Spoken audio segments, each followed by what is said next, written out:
zisorenyu panotambira vana vangu. Isaiwa zisorenyu pandinoshandira. Zvese zvinoteiwa mumugwagwa Isai zisorenyu. Mwari handingararame ndichifamba ndiri ndega. Zisorenyu ngarive pese pandiri. Ndinonamatira iro zese renyu Jehovha. Pese pandiri hakuna anondibata. Anondibata hakuna kana muripo.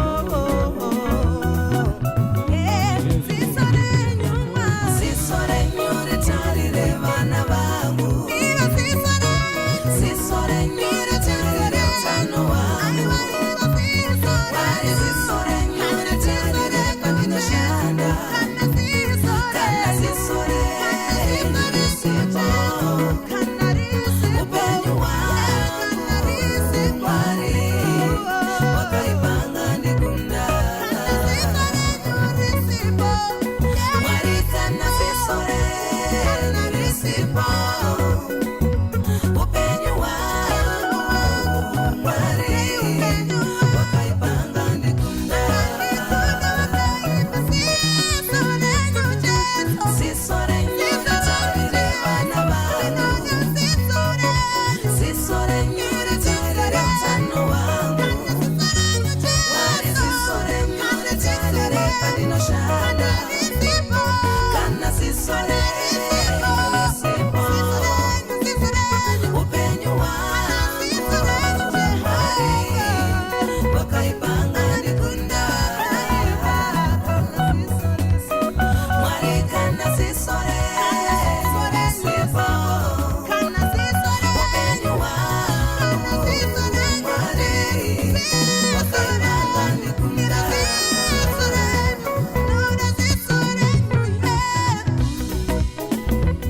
Vakawanda vakamirira kundiseka.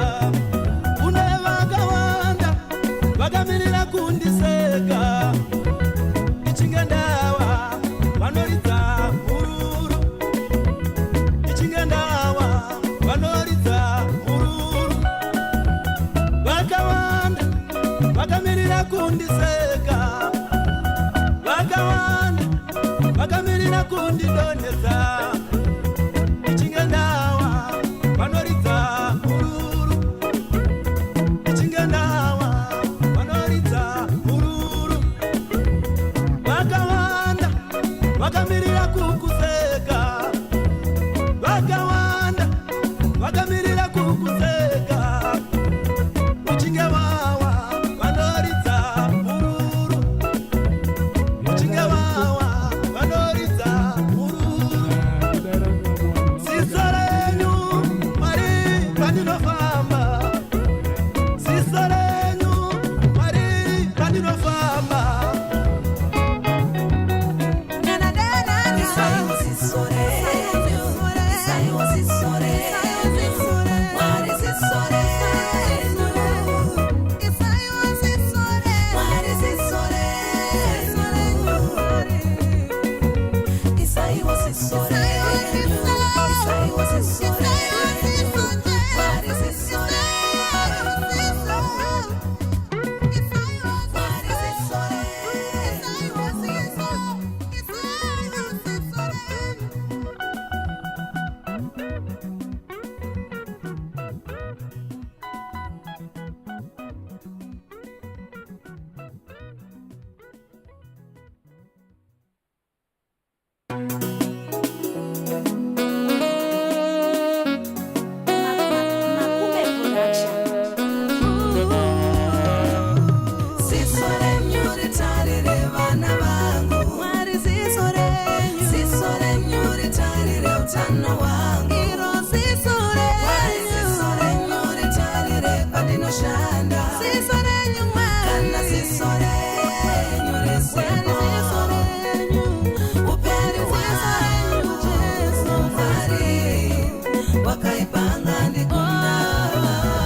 unotongokaruka wato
Kana mukasanditari randinochiona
Hello, everyone. Good evening. This time, this opportunity that is given us so that we come together to worship Him in truth and in spirit. We thank God we are here to worship Him. I want to welcome those who are with us, and we apologize for starting a bit late, but we thank God we are connected.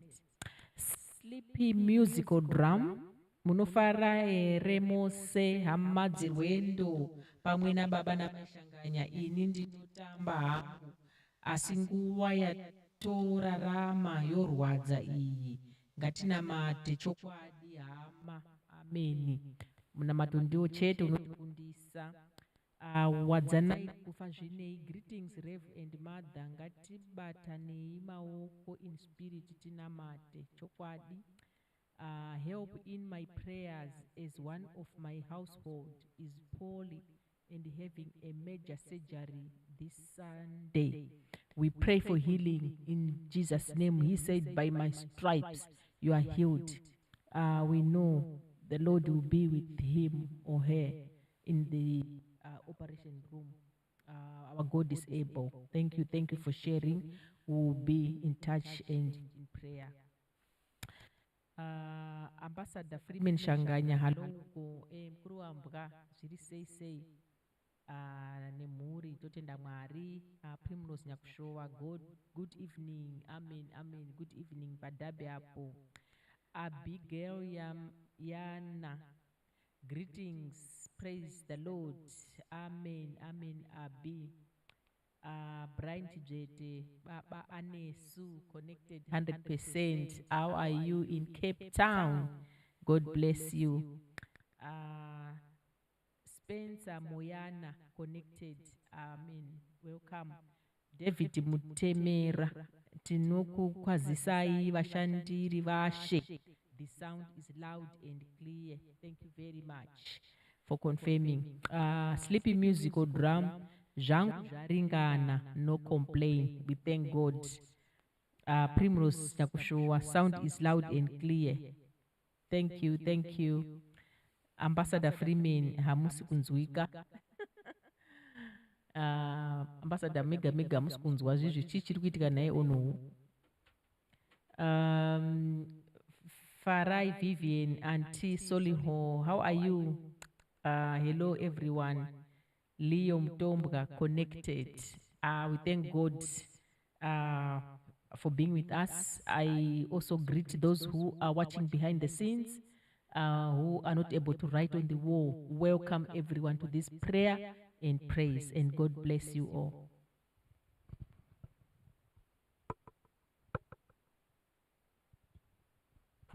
Mazvita, thank you very much, Ms. Shanganya, for welcoming everyone, those who have joined us. Tiri kutenda Mwari, tiri kufara. Nasi, it is our day to also say goodbye to Gogo Shanganya. This is last Friday with us here in the UK. Tinotenda Mwari nenguva yatatiri pamwe chete. We are so grateful to God that we have been together with Mom, and it has been a blessing. So we want to thank God for this time and the opportunity to praise Him. Before we pray, let us share the song Panguwa ino Mwari Uyai. We know kuti umwe noumwe ari musituation yaari. See, we all need to call upon the Lord to come to our rescue. Whether tiri mafaro, we can also say Mwari Uyai, so that mfaro yoyo unozadzikiswa. So toda kungo sangana pa muimbi yeyu kuti panguwa ino Mwari Uyai. Musangana nevese vanga vachishewa kuti vari kurwara vari mumahospital. Those in hospital, we call upon the Lord to visit them.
such as this. Turn us again to yourself, Savior. Restore us, O God. Make your face shine on us, that we may be saved. Save us from this social, economical, and spiritual shutdown and lockdown, Savior. Intervene, Savior. Oh, come and save us.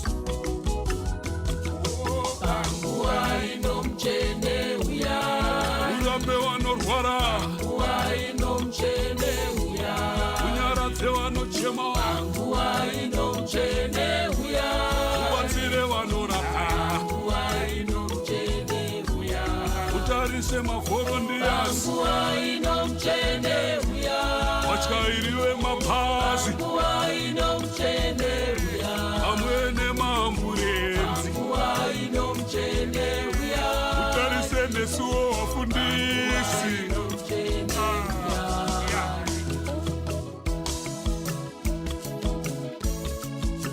Ndinonzwa kuti muna mapisarema 8 verse 14 kuenda pavhesi ya19, Dhavhidhi wakanamata munguva dzakadai sedzidzi, wakakumbira kuti Baba mupindire, mukapindira Jehovha.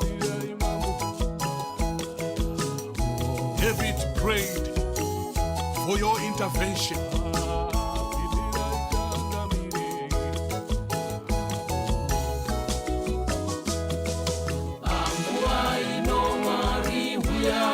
Murape vanorwara,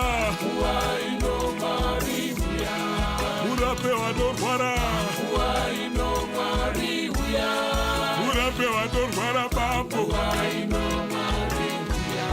muchengete manesi, muchengete madhokota, muchengete manesi, muchengete madhokota.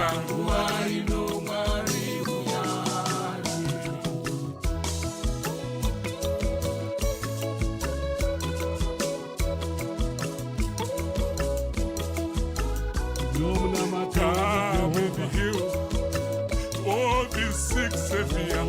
Come and heal all the sick.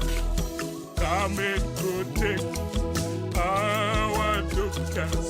Come and protect our nurses. Come and protect our doctors. Come and protect all the staff. Utarise varioga, asina anoshanyira, uyaikane, umakeya homes, utarise makeara, uyai baba.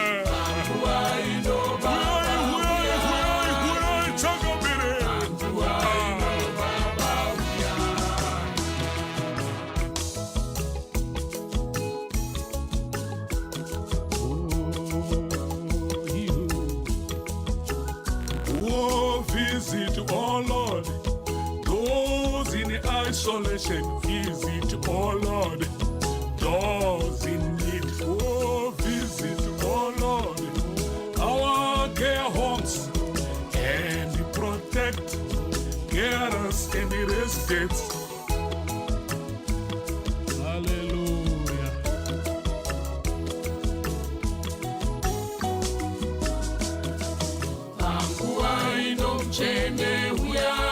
Upe uchenjeri, uwatungamiriri, ari pasi rose, anoda uchenjeri, upe uchenjeri, umascientists baba,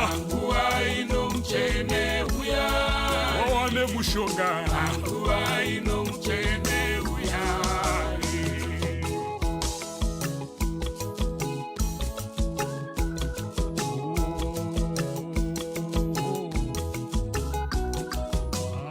Come, Savior, and give wisdom and guidance to all leaders of all nations, so that they make decisions, right decisions, at the right time, in times such as this.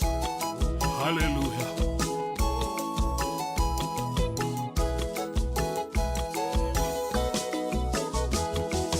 Angua ino Mari huya,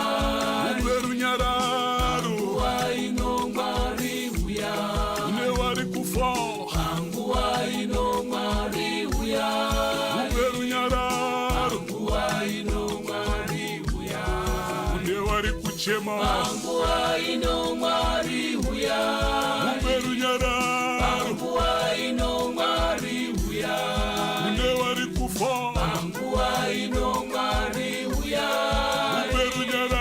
Angua ino Mari huya. Come and give us your peace. Come and give your love. Come and give us your peace, Lord, in your midst. Ndiwo munamato wedu kuna Mwari. This is our prayer to our heavenly God. Let us pray. Father God, we come before you now, this time of prayer and praise. We want to thank you, Lord, because you have given us this time. There are so many people who wanted to have this time, but they can't have it. Some are busy with other things. Some are feeling unwell. They cannot attend to precious time or precious things because they are feeling unwell. Asisu Mwari nenyasha dzenyu, we are here. We want to thank you, Lord, for your love and care. Rudo rwenyu Mwari runotikoshera. Apo munenge mchibvumira vana venyu kuti tisangane panguva ino tichikunamatai. Apo munenge mchitibvisa kwatinenge taswera, muchitipa simba rekuti tikunamatei.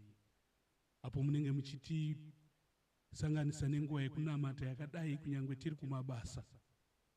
Pamwe pacho tichisangana tiri pamabreak time amunogadzira imi Mwari, nekuti ndimi muridzi wezviro zvese. We want to thank you, Lord, for this time. Saka tiri kuti uyai Mwari, we invite you into our lives. We invite you, Lord, into our social life. We invite you, Lord, nekuti tinoziva kuti imimi Mwari, when you are with us, upenyu hwedu hunoendeka. Those who are bringing their loved ones who are feeling unwell, Lord, we pray for them. We ask, Lord, that you extend your healing hand wherever they are and touch them with your healing. Tinavo mumurimedu, we have got sisters and brothers who are not feeling well. We have got mothers who are not feeling well. Lord, we ask for your healing hand to stretch and touch. Tirapire vese vari kurwara Mwari. Vari kustruggle nema-BP, vari pamapiritsi ema-BP, nezita neropa raJesu tinonamata. Lord, we ask you to heal them. Lord, we ask you to take away everything that is causing blood pressure in them.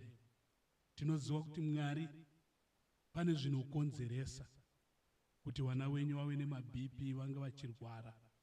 Tiri kunamata, apo tiri kusimudza maishanganya panguva inoi who is not feeling well. Father God, we pray for her. Tichinamata, tichirayira BP inosimuka nezita neropa raJesu. Imi Mwari munorapa. Imi Mwari munodzinga zvose zvinokonzera kurwara nekurwadziwa. We pray for her. Where she is, we call upon her name. We call upon her, Lord, kuti Mwari muvavhizitire vari ikoko kwavari. Kubuluweyo, we pray for her. Lord, in Jesus' name we ask kuti mutibatire mai varapwe nezita raJesu. We also pray for our sister who is in Harare. Tinongonamata neropa raJesu. Tinoziva kuti Mwari, you are everywhere. You are omnipresent God. Hakuna kwamusingasvike imimi Mwari. You can reach out and touch the sick. Kune vataurwa nemazita avo pano. Mwari, you can still reach there. Muchivabata, muchivarapa. Toda kuti Mwari munamato unouporesa vanorwara. Munamato unousimudzira vakaneta nevakaremerwa. Mwari ngavaitirwe nyasha. Munamato unougopa vana venyu hope vasina hope. Vasiri kuziva kwekuenda kana tabva pano. Vasina direction muupenyu hwavo kana tabva pano. Vane masituations ari awkward Mwari. Tiri kunamata nezita neropa raJesu. We pray for guidance. Kuti Mwari mugotungamirira vana venyu wherever they go. Tiri kunamata Mwari. Vamwe vari mumabasa asina kumira zvakanaka. We are praying, Lord, kuti imi Mwari mise stability mumabasa avo. Vamwe vari muma-interviews. We are praying for those, Lord, who are going to be on interviews. In Jesus' name. Those who have passed the interviews, we still thank you, Lord. Those who are in other processes, Lord, we are also thankful and also asking, Lord, that you guide them and bless them until they get there where they are supposed to be. Varimo kudhara mabasa imomo musiri kufamba zvakanaka, we still pray for stability. Lord, we are grateful nokuti imi muri Mwari vanoenda nesu kwese kwatinoenda. So we invite you in our situations kuti mutiitire zvakanaka. See us, Lord, here as your family. Wherever we are, I'm just praying for a blessing. Kuti umwe neumwe abatwe nechikomborero chake cheupenyu hwake. Pese paari. Nyasha dzimuwire, dzimuwandirewo Mwari sekuwanda kwadziri kuita kune vamwe. We pray. Thank you, Jesus. Tibatirei vese vari paplatform ino Mwari. Nenyasha. My blessings. And we ask all this in the name of Jesus. Amen. So we want to thank God that we have got time that we praise His holy name. Nekuti ndi Mwari vakangotendeka. I just want to share just a brief message with you. I know kuti vamwe you came and you disappeared and you came back again, but we are still grateful to God. I just want to share shoko riri panapa about guidance, kuti mufunge Mwari ndi Mwari vanotitungamirira. Hakuna Mwari vanombosiya vana vavo vari vega. God is always guiding us. God is always there for you. God is always there to show you the way, even if at this present time you see as if there is no way. Remember, He is the one akataura kuti ndinoisa nzira pasina nzira. So I've got God's promises here about His guidance. But before I do that, I was listening to another song. Earlier on, I've shared the song which was coming from Sister Talent when she was singing about God's eye on you, requesting for God's eye just to be focused on you, right? On your situation, on your children, and at your workplace. Kuziva ikoko kuti God is, is our guide. Is the one who gives us guidance. There is another song again which I was listening, which she's also singing about nguwa nekuti you may see as if things are not okay now, but nguwa ichadini ichakwana. Let me just share briefly this song, which is about nguva achitaura kuti zvichanaka before I share the word of God.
Sonyeperwa hako kuti Mwari hakuna chimwe nechimwe chine nguva yacho. Yeah. Haungatemi mengo isati yaibvaka, unotamira kuti ibve kuti idyike ka. Ndauya kuzokudza nguva kuti nguva ndeye Mwari. Usarase tariro, Jesu anokuda. Jesu anokuda. Mwari havanonoki, havakasire, vanoita zvinhu zvavo nenguva. Usarase tariro, usarase tariro. Mwari vane nguva yavo. Uchazviona chete, uchazviona Jesu ana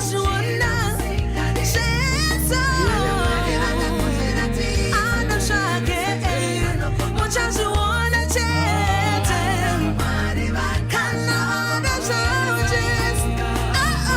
Wasazviona zvinhu zvanaka, wasazviona kana Mwari vane zvavo. Uchazviona chete.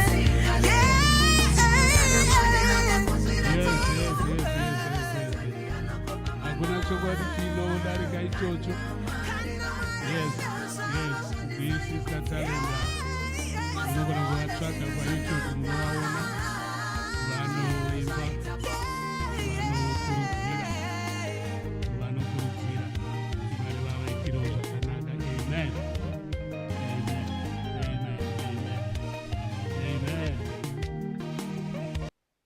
Yes, ndo zviri kutaurwa panapa kuti Mwari vanoita zvinhu zvavo nenguva, ende kana yakwana hapana anoramba, kana vavhura hapana anovhara. Amen. Kana vavharawo hapana anovhura, nekuti vanenge vaine chikonzero. Yes. So let me share the word of God here. Isaiah chapter 58 verse 11, it says, "The Lord will always lead you.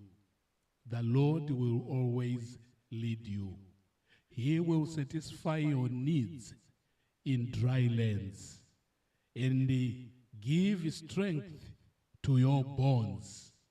You will be like a garden that has much water, like a spring that never runs dry." Amen. Kana nguva yavo Mwari yangokwana. Hallelujah. Zvanzi Mwari vanokutungamirira. God will lead you. And havangolidha chete, zvanzi vanotoita kuti nyota nenzara yaunayo ipere. Yes, he will satisfy your needs in dry lands. Pamwe pacho tinogona kutaura kuti hokomani, ndakafunga zvakanaka here, ndakaita zvakanaka here to be where I am. Vamwe takarelocata, we moved places to other places. Woti ukanyatsotendeuka ukatarisa, if you look around, you see that place as if it's very, very dry. But the word of God is reminding us that because you are a child of God, you need not to worry much. Hanzi musafunga kunge vanhu vasingazive Mwari.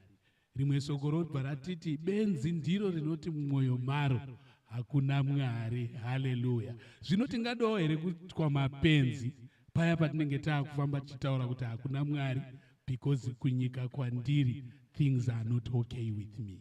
Hallelujah. You are a child of God. You don't need to say that. All you need is to cling to the word of God, to his promises.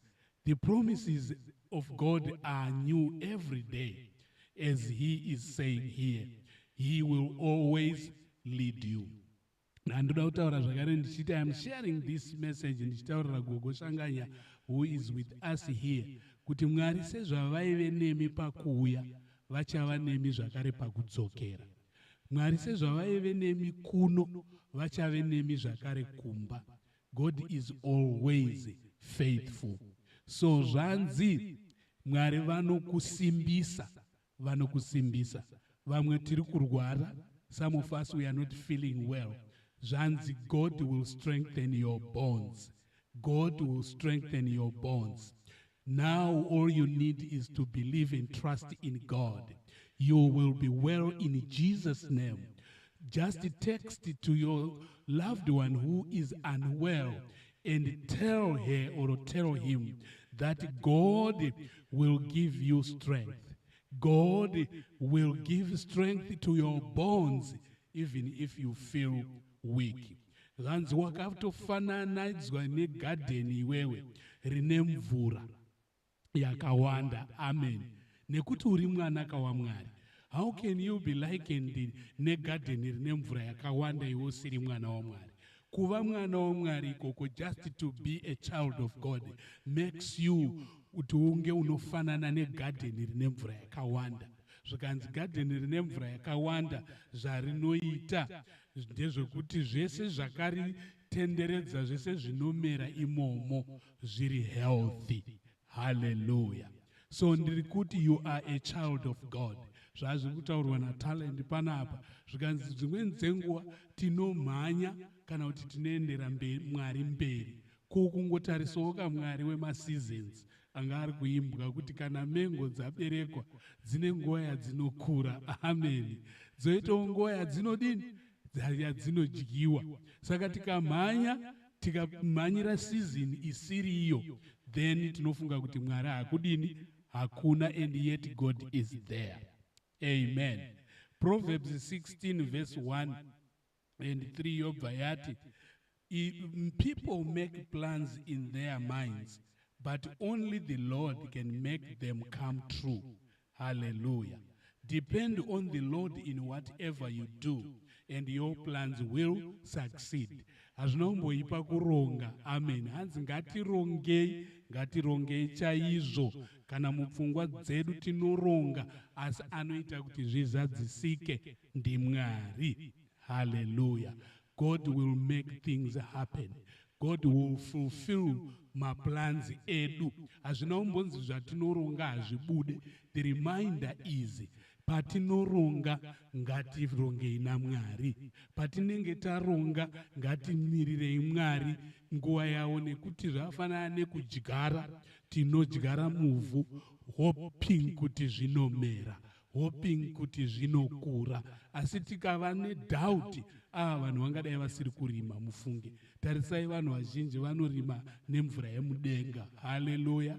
Vasina mapaipi, vasina migodhi nezvibhorani zvirako mazuva ano zvokuti vanhu vanoti taakudhura mvura kuti tiite mairrigation. Zvikanzi asi vanhu vari kurarama nekurima nekumirira mvura yari yaMwari. Kuva nefaith kuti ndaakutodyara, ndaakutorima. Ndakaona vamwe vachiita winter plow. Vapedza kuita yavanoti winter plow, zvikanzi muchishona ndaakuwarira.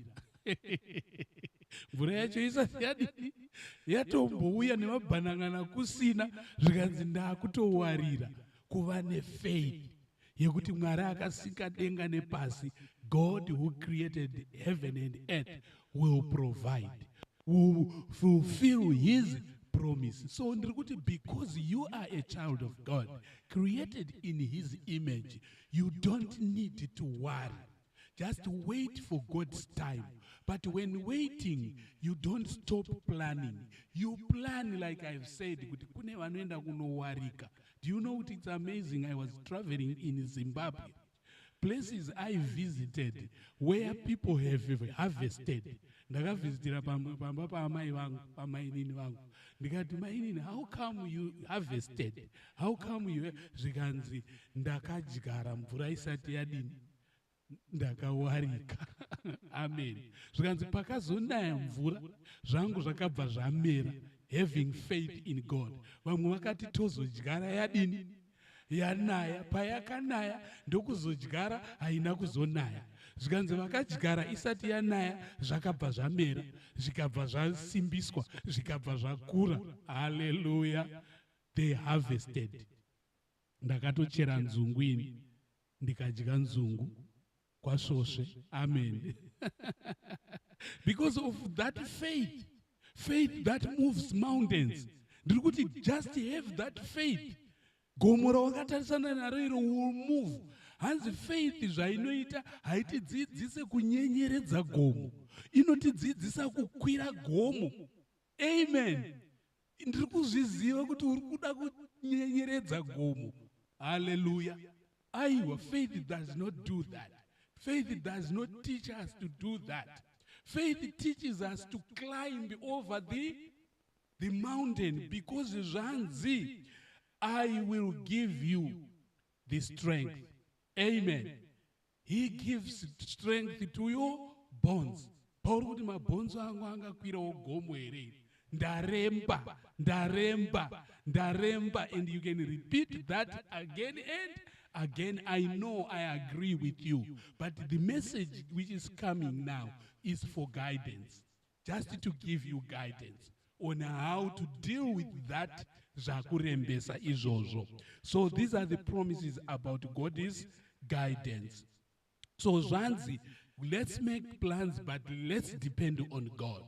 Hallelujah. So that whatever we do, zvikanzi, those plans will succeed. So God is faithful. I want to finish with Romans chapter 12, verse 2. It says, do not change yourselves to be like the people of this world. Amen. Are you listening, my brother? Are you listening, my mother? Are you listening, my sister? Do not change yourself to be like the people of this world, but be changed within by a new way of thinking. Hallelujah. Hanzi kana muri vana vaMwari, musabatwe netemptation yekuti mugozifananidza nevanhu vemupasi, mugofanana nevanhu vemupasi, sezvatinenge tichitaura dzimwe nguva kuti ingawani vamwe vari kungodai. Amen. So why can't I do it that way? Ivo varisiri vanhu vekwamwari, ndeve the world. Remember, the word of God also reminds us, in the world, but not of this world. There is a way in which we can show that isusu tinogara munyika, asi hatizi venyika ino. Amen. Ndakambobvunza mubvunzo wekuti sheep kana kuti ngarava inogara pai, zvikanzi nevamwe vanhu inogara mumvura. That was the answer. Amen. Sheep haigare muiva, mumvura inogara pai, pamusoro pemvura. Amen. Because iri kune kwairi kudini, ine kwairi kuenda ikagara mumvura ino haizodini, haizofambi. Hallelujah. In the world, but not of this world. Saka zvanzi, do not change yourselves to be like the people of this world, but be changed within by a new way of thinking. Right? Then kana machinjwa new way of thinking. New way of thinking ndoyo yatanga tichitaurwa panapa yekuti Mwari vakati, handiti. Mwari vakati, handikukangani. Handiti. MaMethodist anoimba song iyoyo. Mwari vakati, handidini. Handikukangana. handiti zvikanzi kuti wavengwa pamusana paJesu unocherechedzwa ndiani? Ndiye. Amen. Zvikanzi ndini ndinokudini? Ndinokucherechedza uye ndinokunangisa. So ndiri kuti my brother or my sister or my mother or my father, do not change yourselves to be like people of this world. But imimi zvanzi munofanira kuchinjwa mukati menyu. Mukati menyu ndo munofanira kudini? Kuchinjwa. So that munova nemafungiro ekuziva kuti in the world but not of this world. Zvikanzi kana maita izvozvo, then you will be able to decide what God wants for you. Amen. You will be able to decide what God wants for you. There is still what God wants for you in any situation of your life. Pane zvinotoda kuti Mwari zvavanotoda pamusoro pani pako. Don't think kuti Mwari havana zvavanodini, zvavanoda pamusoro pako. For your life to be sweet. Amen. Kuti isave chinyi? Sawa. Pane zviripo zvinotoda kuti Mwari vachikuona uri. Asi haugoni kuzviona kana kuzviziva kana iwewe wazvifananidza nevanhu venyika ino. Amen. No. Iwe unoti ndiri mwana wani waMwari. Zvikanzi you will know again what is good. Hallelujah. Hanzi uchaziva izvo Mwari vanoda pamusoro peupenyu hwako. Hanzi uchazviziva. Zvikanzi haungozvizivi chete, uchaziva zvakanaka, what is good and pleasing to him. Amen. And what is perfect. Hallelujah. So God is good for all the time. So ndiri kuti be blessed tonight because iwewe wawanirwa nyasha. So because of that, I leave this message kuti kunyangwe nagogo vari kuenda kumusha, zvanzi naMwari, imimi nekuti hamuna kumbobvira makachinja kubvira muchikura, kubvira muchitibereka, makangoramba muri munhu waMwari. So wherever you go, gogo, mama, wherever you are, God is there. Zvanzi maita unge muti wakadyarwa pahova dzemvura. Hallelujah. Munoramba makangosvibira, munoramba muchibereka zvibereko. Vanhu vanoramba vachitanha, vanhu vanopona ndiani? Ndimi. Vanopona kuburikidza nedzidziso dzenyu, vanopona kuburikidza nezvavanenge vachikuonai muchiita, nekuti munenge machengetedza rudairo rwenyu. So we want to thank God for you and for the rest of our family and also all those who follow us again in our programs. Dzekunamata Mwari. We are so grateful to God for everything. So gogo vanogona kuti kutsinira mazwi andandiri kutaura nezvawo ekuti God guides, God will lead you. Amen. So vanotsinira nemazwi ari kuna Psalms 23, votsinirawo zvandandichiparidza nemuimbi wavo wavanoimba anoti Jehovha mufudzi wangu. Hallelujah. The Lord is my shepherd, I shall not want. Amen. Haungoite munhu wenzara tunzara twese ba. Nekuti Jehovha ndiani? Ndimufudzi wako. David obva ati anondiradzika panei? Pane mafuro manyoro vhangeri rari kutaurwa iro. Zvikanzi unonga uri panhu wakufananidzwa nei? Negadheni rine mvura yakadini? Yakawanda. So gogo vari kuda kutiimbira, vachitsinira, vachikusimbisawo ikoko kuti ufunge Jehovha ndiye mufudzi wako. Hapana chatinodini, chatinoshayiwa. Vari kuda dzimba dzakanaka, Jehovha ndiye anopa. Vari kutsvaga mabasa, Jehovha ndiye anopa. vari kutsvaga utano, Jehovha ndiye anopa utano. Kana zvikanzi utano haucharapike huri munyama yako, zvikanzi munotosvika pamunoshamwaridzana nechirwere ichocho, upenyu huchitoendeka kusvikira zuva raMwari radini rakwana. Ndakaona vamwe vanokurumidza kufa nekukurumidza kuenda nekuti zvava kuita nezvokuti they are fighting. Vari kutadza kugashira kuziva kuti nyama inyama, ikanga mapinda chinhu chinogona kupinda, asi mweya unogona kurarama kana zvagarisana nepfungwa dzako dzekuti aiwa Mwari vakati nguva yavo inokwana. Yanga ichiimbwa iya kuti nguva yaMwari nguva yaani yaMwari. Saka ngatiregei kukurumidza kufa, kunyange vane zvirwere zvaamuropa zvinotaurwa zvingadai zviri kensa zvichinzi hazvicharapika, asi regai nditaure nini, ndine maliving testimonies evanhu vari kurarama nhasi nekuti they went into terms with the illnesses, vakati kuna Mwari kusvika nguva yenyu yakwana, I will live. So vanodiridzirwa nenyasha sezvatinongoitawo mazuva ese. Vamwe tinokotsora tichibva tatofa asi hatina kensa. Amen. Vamwe tichingokotsora tichisvipa tichimuka tichienda, because God is with us. So Mwari ngavatitire zvakanaka. Jehovha ndiye. Ngatimbei tiri koko.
My shepherd,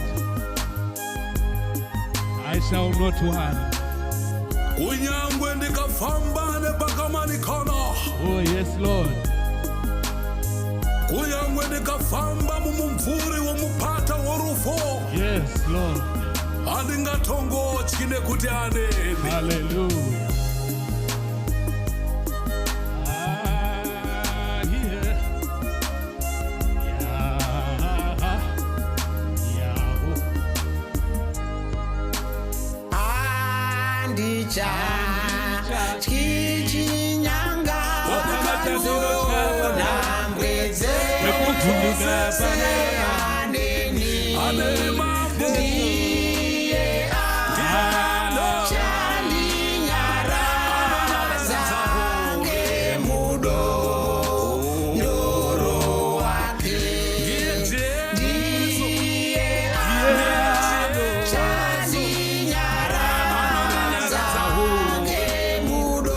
Praise the Lord.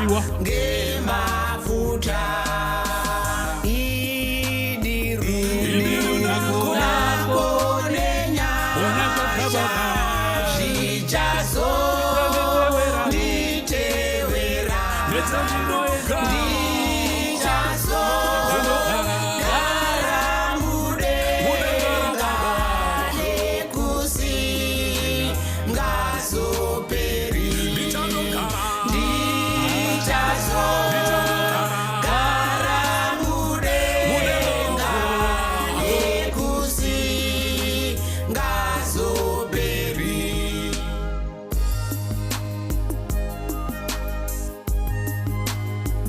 hanzi chekuvhunduka hapana. kana tapedza zvepasi pano Yes, Lord. kune kunoendwa Yes. Kuriko. ikoko kumusoro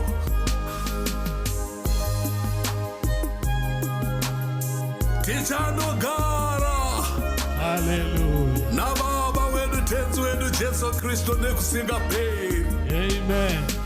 Idiru nako nenyasha zvichazo nditewera ndichazo gara mudenga nekusingazoperi ndichazo gara mudenga Aiwa. nekusingazoperi. Hallelujah. Hallelujah.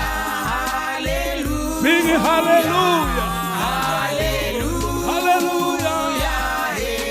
Amen. Hallelujah. Sing it, hallelujah.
the Lord.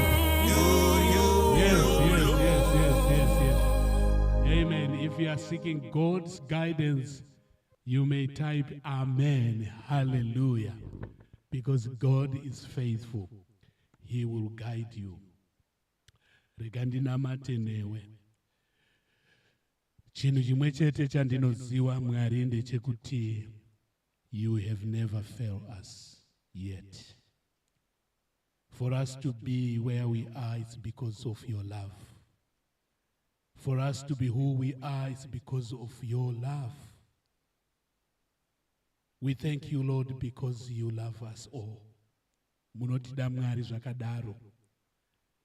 Kunyangwe tisingadiwe nevanhu, kunyangwe tine vamwe vanhu vanotivenga, but because we are your children, created in your image, izvozvo zvinotiita kuti tinge tiri vana vakaropafadzwa.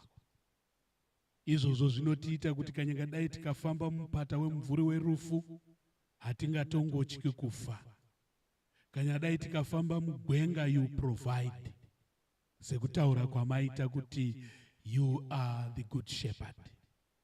You guide us wherever we go.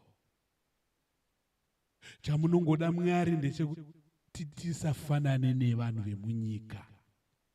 Tisararame mararamiro anoita vanhu vemunyika. Tikadaro mavimbisa kuti tinogara tiri tega, tinomerwa neupenyu, tinoremerwa neupenyu.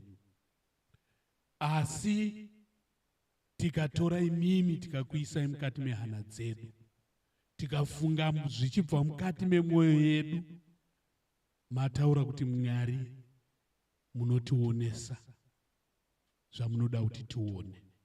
Jeremia obva atitaurira kuti imi munoti ndinamatei, kana mandinamata ndichakuratidzai zvakavanzika zvamusina kumboona. Ndichaita kuti muzive zvekuita, kunyangwe neupenyu hwenyu huri kurwadza, kunyangwe neupenyu hwenyu huri kuchemedza. Kana mandinamata ndichakuzivisai zvakavanzika zvamusina kumboona. You will reveal the secrets. You reveal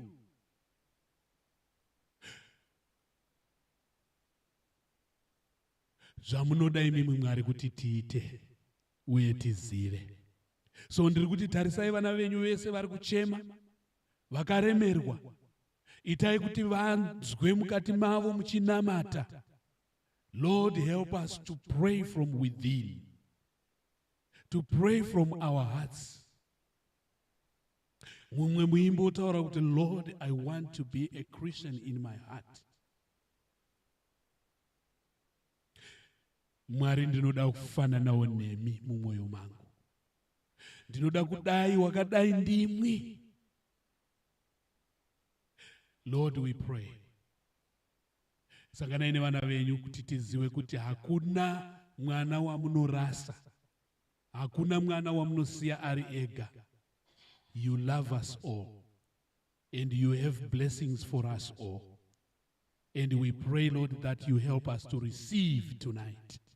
As we leave this platform, help us, Lord, to take with us all our blessings which are in store for us. Nekuti mataura kuti vana venyu munenge munakavagadzirira zvinhu zvavo, munotigadzirira zvinhu zvedu, munotoprepare tafura inopfachuka mafuta pamberi pemhandu dzedu. Ndozvamataura mumuimbi. Mhandu dzichicelebrate about our downfall. Imi Mwari munenge muchitogadzira matafura anopfachuka. Hallelujah. Mwari makanaka Jesu. Mati takaiswa pahova dzemvura. Where we are planted, Lord, we are surrounded by the streams of water, clean water. Mvura inogara nekusingaperi, mvura yesipiti. We thank you, Lord, for reminding us tonight that you are our guide. Wherever we go, you go with us. We thank you, Nagogo, who has been with us here. We thank you because hatina zuva ratakavaendesa kuhospital. We thank you, Lord, because you are faithful. You are faithful, God. Makangotendeka. Sezvivimbiso zvenyu kuti hamumboregere vana venyu vachipinda mumastress nekuti vana venyu. You will not allow that to happen. So we thank you, God. We thank you. Kune vari kurwarirwa izvozvi, we want, Lord, to let them know that be gracious and thankful to God. Be thankful to God. Trust in the Lord, for he is faithful. Zvinopfuura. Urwere uri mudzimba hunopfuura nezita raJesu. Chirungodikanwa ndechekuti tisafanane nevanhu venyika. sekutaura kwamaita. Nekuti izvozvi tikarwarirwa, vamwe tine taakutsvaga kuti kunze uko vamwe vari kumboita sei. Taakutofanana nevanhu venyika. Taakunotonobata-bata muupenyu. Taakutonozvibvunza. Taakutoudzwa zvinhu zvinocreata upandu mumafamilies. Creating enemies which are not there. Chaingodiwa kanwa was to pray to God in faith. Kuti Mwari kumba kwedu kwaita urwere. So all we need, makati uyai mese makaneta makaremerwa ndokupai zororo. So we bring mama vari kurwara, we bring tete vari kurwara, we bring sekuru vari kurwara, we bring hanzvadzi iri kurwara. In Jesus' name we ask for healing. Only that. But sometimes we end up taakufanana nevanhu vekunyika. Varuda unotsvaga kuti zvakauya sei, havasida kutsvaga kuti zvinopera sei. Varuda unotsvaga kuti zvakakonzerwa nani. And yet zvinosiya varwere vachingorwara nekutambura, nekuti hatisi kuvatsvagira kuti vapone, hatisi kuvashuvira kuti vapone. Tiri kutsvaga kuvarwadzisa moo nekuvaudza kuti zvakakonzerwa nanhingi zviri kuita kuti murware. And we are putting more pain on them. Instead of telling them that zvinoitika izvi nekuti tiri nyama. But if we pray in Jesus' name, this will pass. Nekuti Mwari vanoti vanorapa. Vakamutsana Razaro. Vakanga vonhuhwa vakadzoka kune hama dzavo. So that God is still the same God we worship. That's why earlier on we have agreed. We have come together and said, Panguwa ino Mwari huyai. Come at this point in time and rescue us.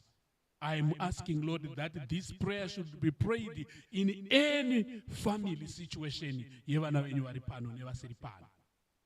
Kuti Mwari huyai panguwa ino.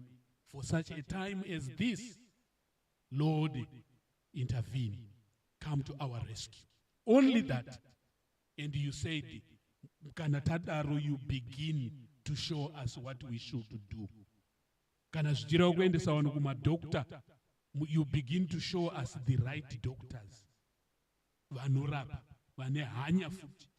Kuna vamwe vane mbiri yekurapa asi havana tsitsi. We may be referred to them nevanhu vemunyika, tichitonobva ikoko tisina upenyu. Asi kana tanamata, if we pray like we are doing, Lord, you guide us and show us kunobva ruponeso rwedu. Kumwe kwacho kutori kumadoctors akatochipa. Because tinoenda ikoko, imi Mwari mafanogara navo ikoko. Mavapa mwoyo wekurapa, mavapa mwoyo wehanya, vototirapa topora. Asi tikatera vanhu venyika, tinogona kuitwa mislead. Nekuti vanhu venyika. You have made it clear, Lord, help us to keep this word hidden in us, so that the devil will not snatch away this word. Because ndere chokwadi. We thank you, Lord. Bless us.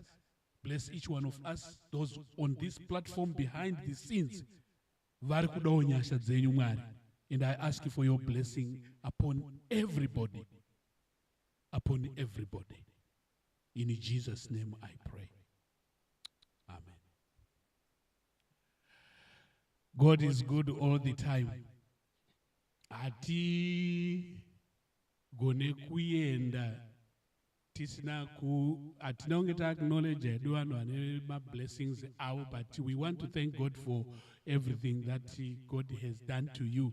Vamwe makaenda kuma interview mukapasa. So God is good. Amen. Some of you have had birthdays. Ndine muzukuru wangu kwamutare uko Nyamute anga celebrate birthday rake. We have many people who have celebrated their birthdays recently. And ndine muzukuru wangu anga celebrate futi panapa recently kuDabi uko. We are grateful for God's love and mercy. And may the love of God continue to shine on you all.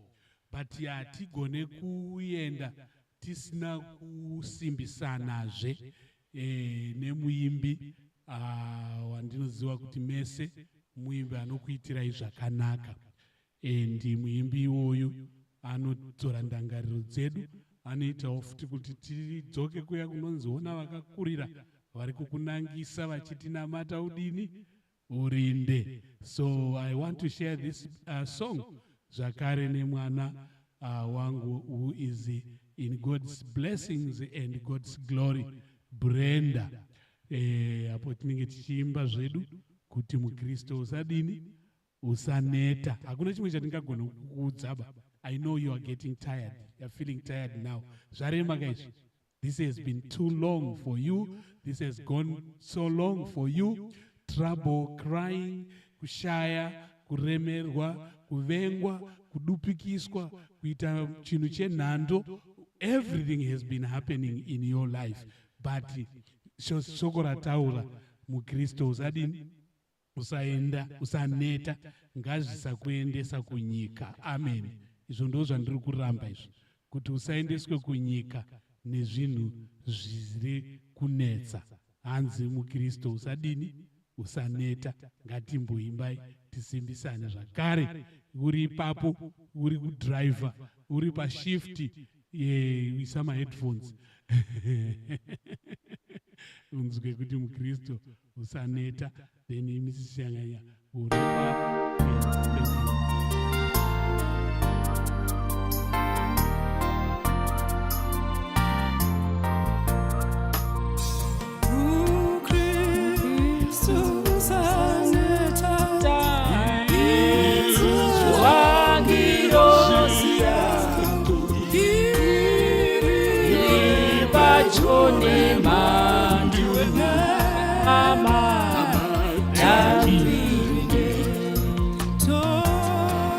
Tora mafumo wako abate misio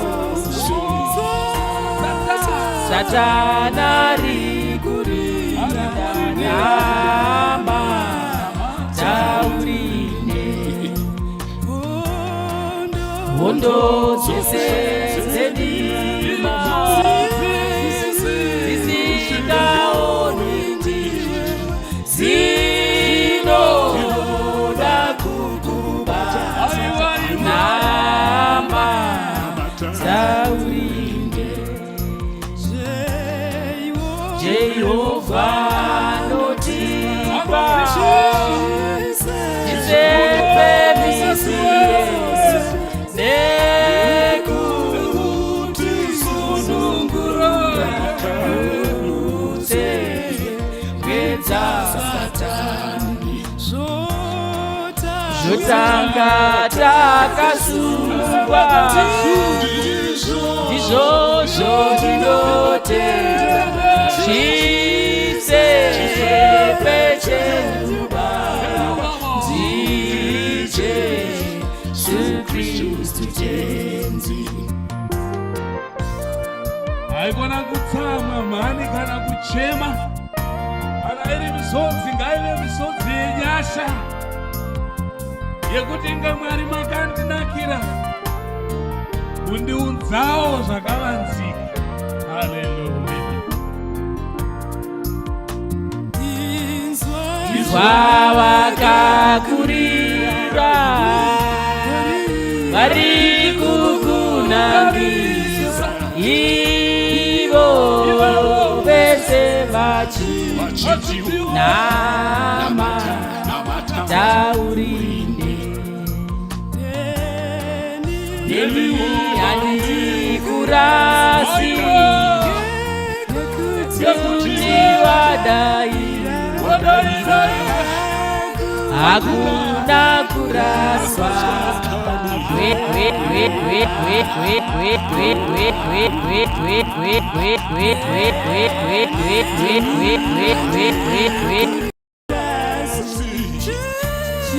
yakabva kuna Baba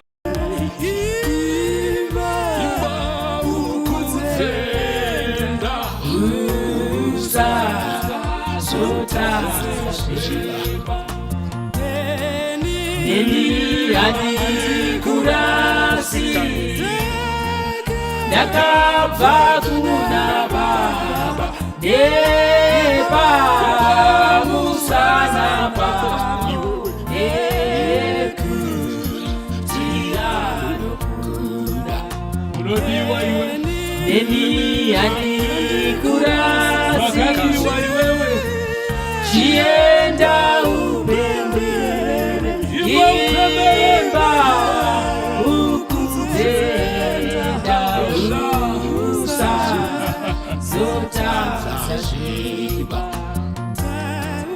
Tauya, tauya, tauya Tauya, tauya Jesu Tauya, tauya, tauya mama Tauya, tauya baba Tauya, tauya, tauya Tauya, tauya Jesu Tauya, tauya mama Tauya, tauya baba Hallelujah. Makanaka Jesu makatendeka. Hallelujah. Rudo rwenyu runoshamisa Baba. Hallelujah. Rinda pangu wa Jesu Ndicho chikuru Ndicho chiro chikuru. Kupira rubatsirwa tauriye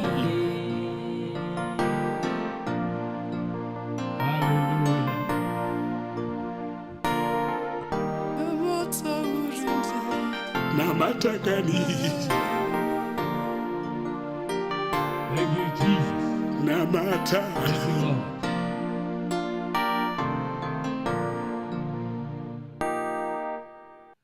Ndozvega zvatinogona kungosiya kwauri. Amen, amen. Tinakutenda Mwari. We thank God for the word that has come to us, that the Lord will make things beautiful in His own time. We thank God. Zvanzi anotigaida, He will guide us. Saka ngatirege kutya kana kuvhundutswa. Thank you for the word. I just want to greet those who have joined us and all the messages that came. Okay, Ambassador Freeman, Wazoti, the sound is now clear. Thank you, we thank God. Fari, hello everyone, we thank God. Leo Donka connected. Spencer Moyana, amen and amen. Hudson Kumbirai Musamba connected, welcome. Judith Chikandiwa, good evening Rev na mama and family, we thank God, welcome. Judith Chikandiwa, panguwa ino muchene huyai zvirokwazvo, we call upon the Lord. Primrose Nyakushowa, amen, amen. Spencer Moyana, panguwa yakaoma kudai, we need you, most high God, amen, amen.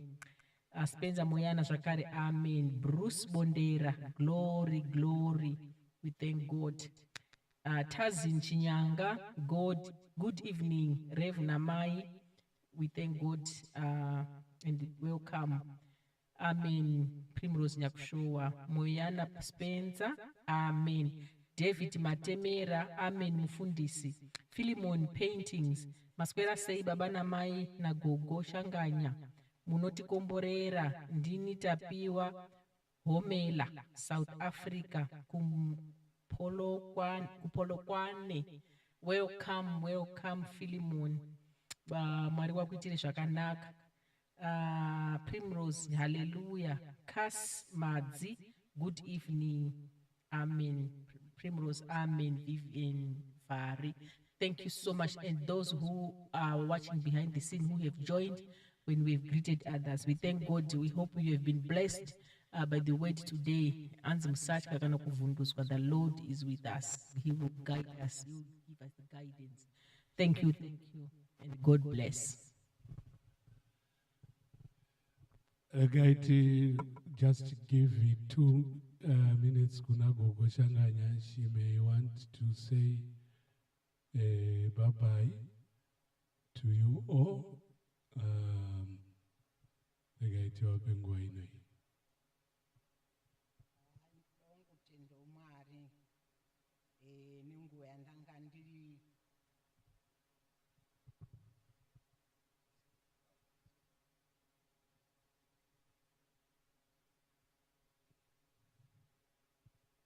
Rutendo Mwari nenguva yandanga ndinayo ndiri muno kusiri kugona kwangu asi kuti nyasha dzaMwari ndaifunga kuti 6 months dzese dzandagara kuno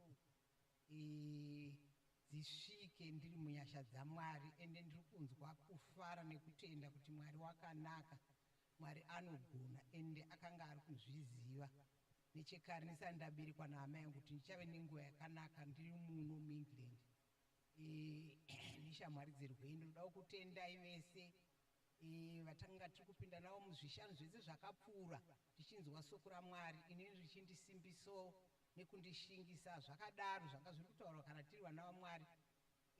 Ndaigara kunge handisina zvandiri kusangana nazvo, asi matambudziko aingoya asi ndaingonzwa kuti Mwari aneni. Saka munguva ino ndoda kutendai zvakanyanya nokunge muri kundibatsirawo muminamato kuti ndizenge ndiri kuno. Ndiri kufara zvakanyanya. Ndoda kungotenda Mwari nevana vakandiita kuti ndinge ndiri muno nekundichengeta. Kutendai maishanganya makazvita nekuchengetedza mama wenyu munyasha nerudo, nokuti ndakanga ndakasununguka zvakanyanyisa ende uye ndichinzwa kufara ndiri muno makazvita.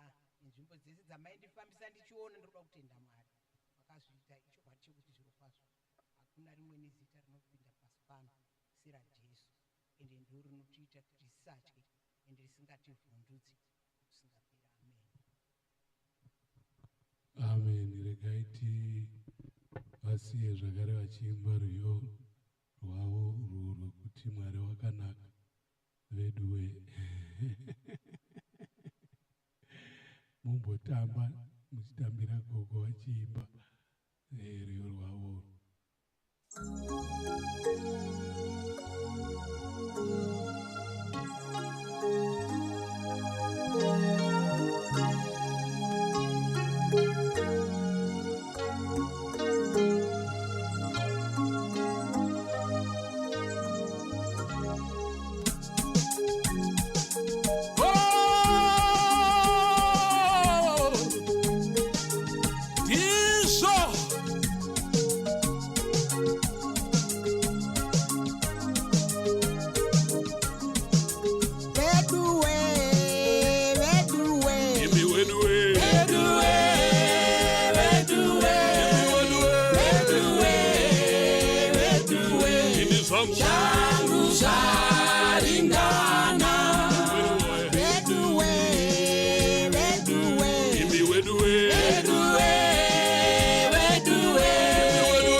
Ndiye Mwari wenerera zvangu zvaringana. Mwari ane nyasha veduwe, imi weduwe. Mwari ane nyasha veduwe, imi weduwe. Mwari ane nyasha veduwe, zvangu zvaringana. Imi weduwe. Mwari ane nyasha veduwe, imi weduwe. Mwari ane nyasha veduwe, Mwari ane nyasha veduwe, zvangu zvaringana.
anosimudza marombe kubva muguruva, ndiMwari anosimudza marombe kubva muguruva.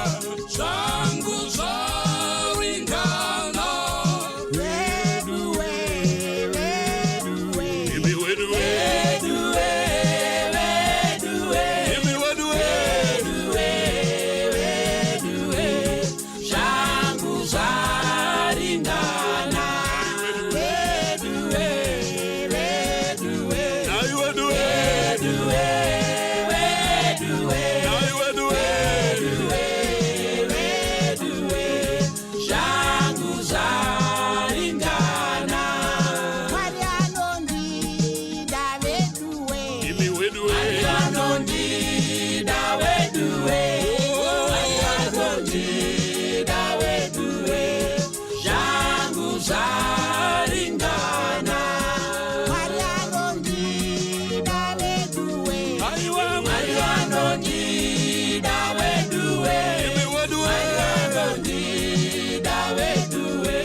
Yes, zvaringana, zvagogo zvaringana.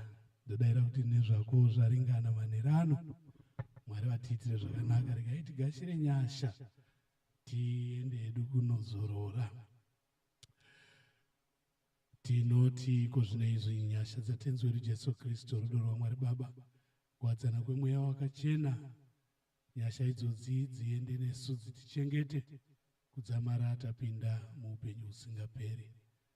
The grace of our Lord Jesus Christ, the love of God, and the fellowship of the Holy Spirit be with us all, now and forevermore. Amen. So, Mwari vakuitire zvakanaka, mufamba zvakanaka, muchiramba muchingonamata, muchingoziva kuti in the world, but not of this world. Hallelujah. Yes, regai tikumbire Baba ashanganya vatiperekedze patakuenda, vachibva palidzapo vachiti Baba titungamirei.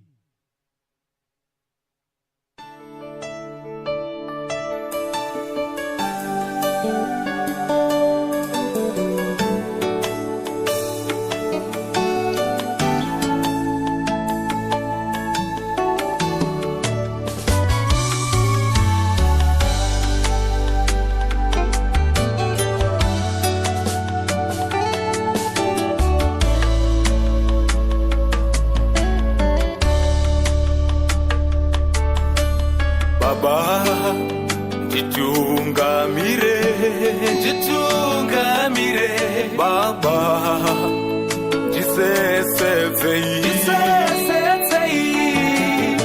murwendo rwekuuya kudenga ikoko, ndinogara naIshe nguva dzose. Baba, nditungamire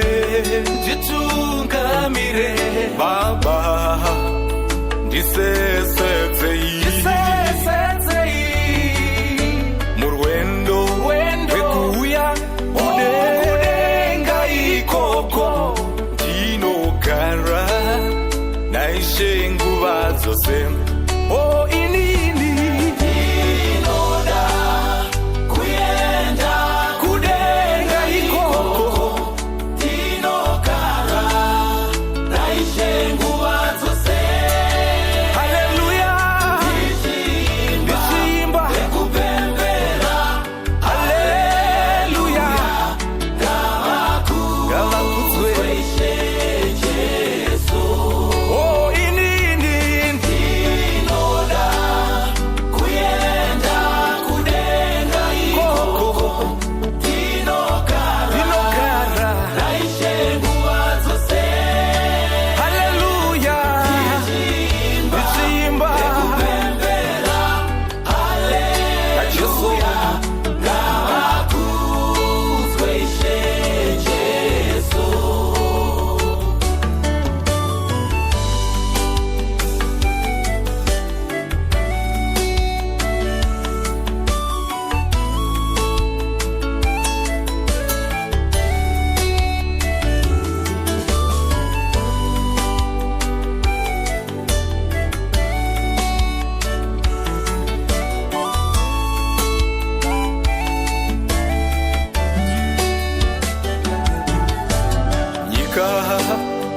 ine zvinorema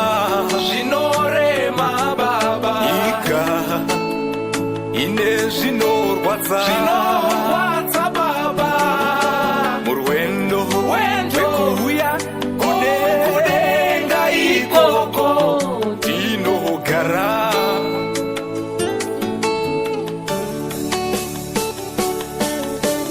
nyika ine zvinorema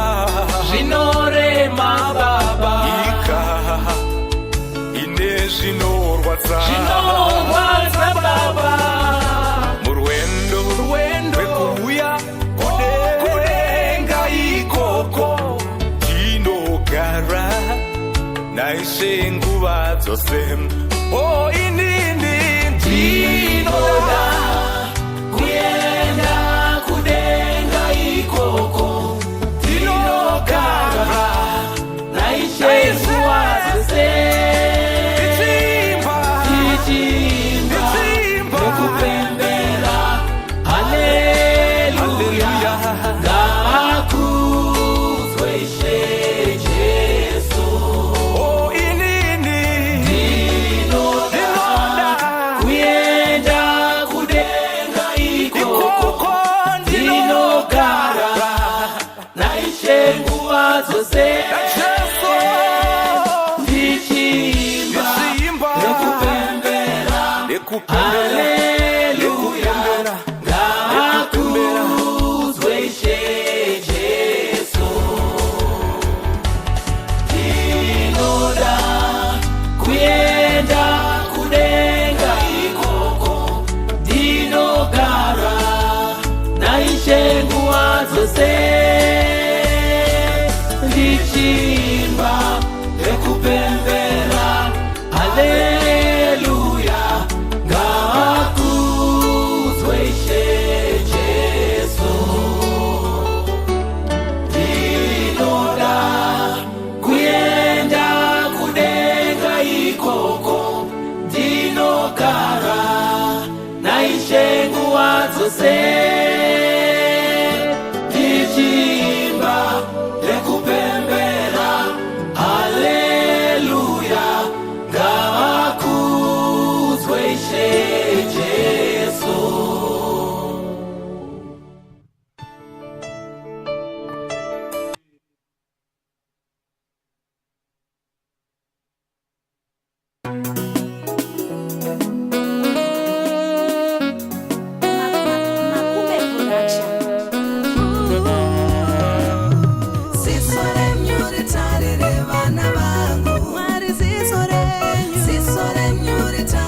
Utano wangu